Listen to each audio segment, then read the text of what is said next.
Hi, my name is Angelina, and today I'm going to be talking a little bit about GMOs. I'm going to give a little introduction, and we're going to talk about some examples of GMOs. So for those who don't know what a GMO is or what it stands for, it's genetically modified organism, and GMOs are any organism whose genetic makeup has been changed by, science, and it does not naturally occur in any way. Also, GMOs have kind of been around for a while. They've been around since 1973 when they were first created, and scientists Herbert Boyer and Stanley Cohen were the one who created them. So now that we know a little bit better about what a GMO is, now we can talk about some examples for them. Some examples of foods that have GMOs in them are corn, soybeans, cotton, and canola. So you're probably wondering why these things have GMOs in them. I'm about to talk about it. So corn is usually modified to be resistant to herbicides like glyphosate, I think is how you pronounce it. Soybeans are modified to be resistant to herbicides. Cotton is modified for herbicide resistance and insect resistance, and canola has been modified for herbicide resistance. There are a lot of concerns and problems when it comes to GMOs, and not everyone feels secure with GMOs. There is problems according to the Christian worldview, and we'll be talking about both the pros and the cons according to Christians. Some of the cons, some of the Bible verses talking about this, there's Genesis 2:15 that says, "The Lord God took the man and put him in the Garden of Eden to work it and keep it." This could also be used as a pro. The cons, they say, like modifying genetic structures, especially in humans, can echo this temptation to be like God, risking unintended consequences both physically and spiritually. We shouldn't have to be playing God, and it could be seen as not respecting God's and His decisions for us. The pros is that taking care of the land means being able to provide for everyone.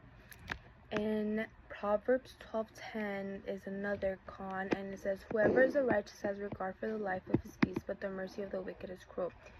So that is saying that we shouldn't play God, and we're humans.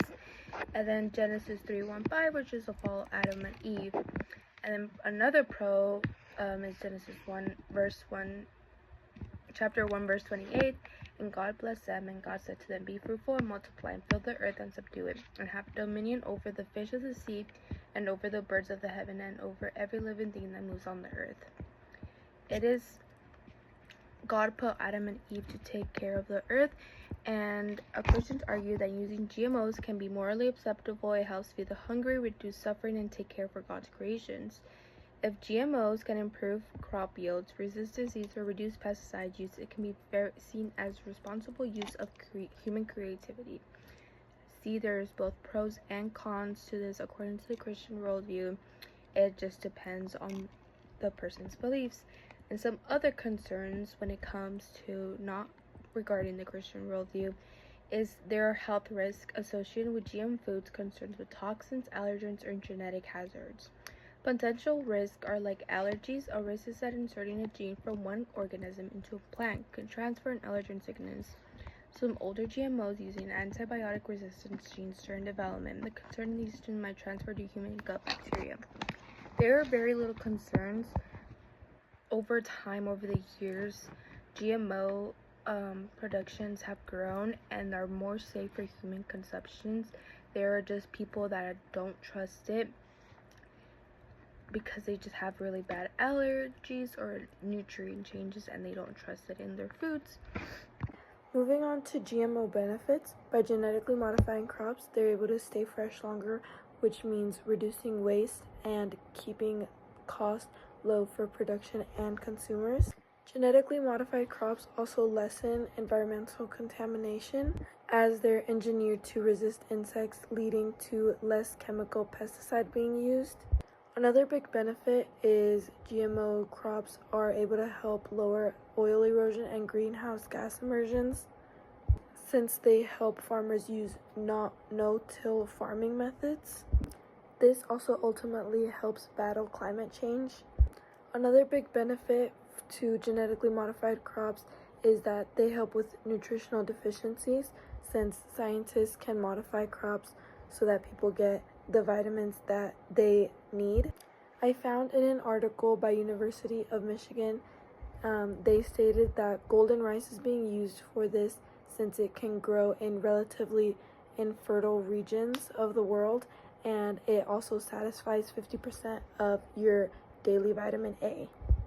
Like everything in the world, there are regulations on GMOs, and the government uses these regulations to keep animals, people, and our environment protected. So the US uses the FDA, the EPA, and USDA. The Food and Drug Administration makes sure that food isn't toxic, and it checks for the nutritional changes in genetically modified crops. The Environmental Protection Agency makes sure that genetically modified crops that produce pesticides are safe for people and the environment. And lastly, the U.S. Department of Agriculture looks at the risks and effects that genetically modified crops may have on plants or animals around them.